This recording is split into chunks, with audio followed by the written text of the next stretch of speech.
You mentioned stem cells. Right. This is for the past 7 years. So I'm one of, I think, 4 doctors now that is qualified to teach insulin potentiated chemotherapy, IPT. And that is a fabulous way to do chemotherapy. So fabulous that I just think it's illogical for anyone who's going to get chemotherapy. If they want to do chemo, they should do IPT.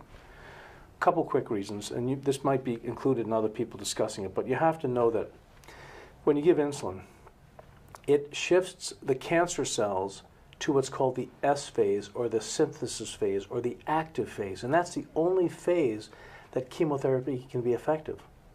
So you have really 4 phases that the cancer cell can be in. So you got a 25% chance that if you give chemo, it's going to kill the cancer cell. Well, if you give insulin beforehand, it pushes them at about 70% S phase. So now you've got almost a 3 out of 4 chance to kill cancer cells. Well, if you're going to give chemo, let's kill the cancer cells. Right. Just giving a little insulin pushes the cells into the vulnerable phase. The second thing I like about insulin potentiated chemotherapy is that when you give the insulin, it makes the cell membranes not only more permeable to chemotherapy selectively compared to your other healthy cells, but it also inhibits the cancer cell from kicking out the toxic chemotherapy. So, as good as IPT is, I don't offer it anymore. And the reason I don't is because it only kills tumors. Cancer tumors are not the real target.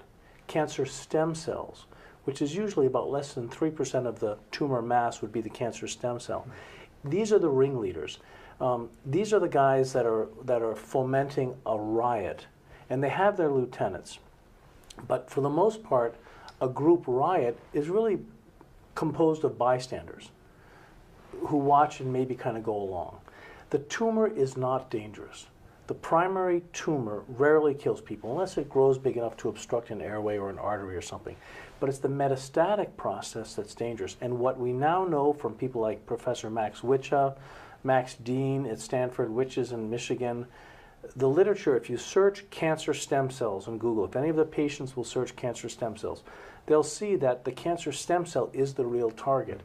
And one of my favorite quotes is Thomas Pynchon in Gravity's Rainbow. He says, if you can get people to ask the wrong question, the answer doesn't matter. And the wrong question being asked is, how can we shrink tumors? How can we kill tumors? All my good, wonderful colleagues are targeting the tumors. For the last 6 years, I've been the only one saying, you've got to go after the cancer stem cells. If you shrink the tumor, it's not correlated to longevity. If you attack the tumor effectively, it will, as injured tissue, secrete an inflammatory cytokine to recruit uncommitted stem cells from the mesenchyme to migrate to the injured tissue, the cancer, which was attacked by the chemo. Now here come these stem cells to the attacked tumor, injured tissue, and they're saying, here we come, by the way, what would you like us to become? And they become a tumor. That's why Max Witch is on record, and a distinguished professor of oncology, Max Witch is on record for saying, chemotherapy and radiation make your cancer worse.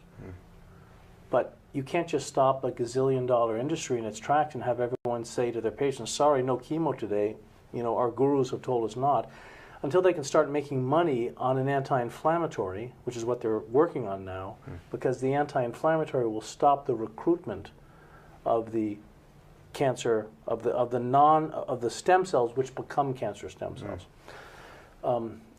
So anyway, the thing I wanted to say there is that the real target is to stop cancer stem cells for 3 reasons. Only they metastasize. Tumor cells don't metastasize. The cancer stem cell metastasizes. The cancer stem cells are resistant to chemo and radiation. So you can do what you want with chemo and radiation. You're not targeting the real villain, the real culprit. And the third thing is that if you don't address the cancer stem cells, your cancer's coming back. Because those are the ones that can recreate a cancer. But nobody's targeting them. So I say to my patients, if you're going to see your oncologist, ask him or her, what are you going to do to help me be healthy while you kill my tumor? And because that's all they can do. The current oncologists are only killing tumors and patients, but they're not killing cancer stem cells. And the second question is, what is your treatment going to do to my cancer stem cells? And Ty, then they have to watch the eyes of the oncologist. Because if they get kind of a blank stare like, what are you talking about? Then they're not up to speed on the literature. Right. And you got to run away. And if they give this, oh damn, I'm busted kind of sideways look, then it's a really unfortunate situation because they know that their treatments are not helping. They're just using the patient as a renewable resource, which is tragic. It is. So cancer stem cells need to be addressed. And currently, the only way to do that is anti-inflammatories. And the anti-inflammatories help to kill the cancer stem cells? There's literature that says, for example, metformin selectively targets cancer stem cells. There's a lot of agents out there which selectively target cancer stem cells. And metformin is that a drug? It's a blood sugar lowering drug. Okay. But there's arthritis drugs, aspirin. You know, too much aspirin will kill you, but you got to have some anti-inflammatories. We use a product called Sol, which is ground up black cumin seed, black raspberry seed, and Chardonnay grape seed. These are very powerful anti-inflammatory seeds which have been well studied. Water, tremendous benefit just from having good quality water to flush your system.